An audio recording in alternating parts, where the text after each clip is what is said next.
2027 March মাসের মধ্যে পর্যটকদের জন্য খুলে দেওয়া হবে নবনির্মিত হলং বন বাংলো। বুধবার মাদারিহাটে এসে এই খুশির খবর দিলেন বন এবং পরিবেশ মন্ত্রী মনোজ কুমার ওরাও। আলিপুরদুয়ার সহ উত্তরবঙ্গের পর্যটনের সুদিন ফিরতে চলছে। পর্যটকদের পছন্দের জলদাপাড়ায় হলং এলাকায় বন বাংলো গড়ে তোলা হচ্ছে। জলদাপাড়া জাতীয় উদ্যান উত্তরবঙ্গের পর্যটনের মুখগুজমনি। এটাই হলং বন বাংলো ছিল পর্যটকদের মূল আকর্ষণ।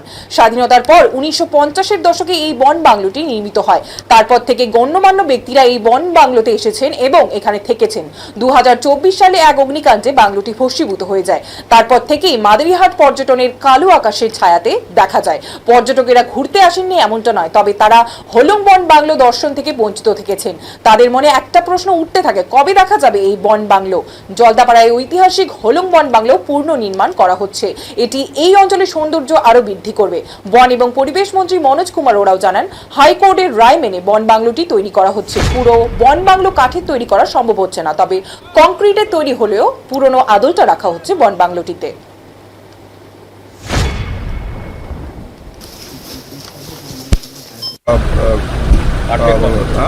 কাঠের বাংলো ছিল হলংয়ের, সেটা পুরো ভস্মীভূত হয়ে যায়। তো এটা আমাদের গর্ব ছিল, বিশেষ করে ডুয়ার্স আসলেই পর্যটকরা এই কথা বলে। তো সরকার পদক্ষেপ নিয়েছে যে আগের ধাঁচেই হেরিটেজ যে হয়েছিল সে হয়ে করে আমরা বাংলো তৈরি করছি। হয়তো আগামী কয়েক মাসের মধ্যে, হয়তো মার্চ এপ্রিলের মধ্যেই কাজ কমপ্লিট হয়ে যাবে, রিওপেন হয়ে যাবে। আর এটা আমাদের গর্ব ছিল বলা যায়। মানে কিভাবে আগুন লাগছিল, পরে কি তদন্তের কোনো আমরা জানি না, আমি তো 2-4 দিন আগেই দায়িত্ব নিয়েছি। সেটা নিয়ে যা চলছে, ডিপার্টমেন্টের যা তদন্ত চলছে সেটা চলুক, আমি ব্যাপারটা দেখছি। তবে যেটা হয়েছে সেটা তদন্ত সাপেক্ষ, সেটা নিয়ে চললে তো হবে না, সামনে আগাতে হবে। সেটা ডিপার্টমেন্ট যেভাবে তদন্ত করছে সেটা তো পূর্বে যে কাঠের ঘরটা ছিল, সেই কাঠের ঘরটা তো থাকলো না, কংক্রিট করে দেওয়া হলো।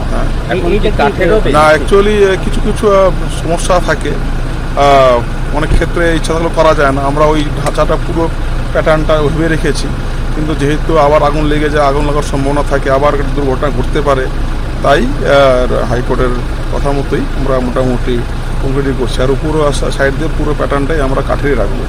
সেই আগের যে নাম, তারপরে যে ওই ঐতিহ্য সম্পূর্ণটাই থাকবে। আমরা বাইরে থেকে প্যাটার্নগুলো ভিতর থেকে সবগুলো কাঠেরই রাখবো, কিন্তু কাঠামোটা আমরা কমপ্লিটই করছি।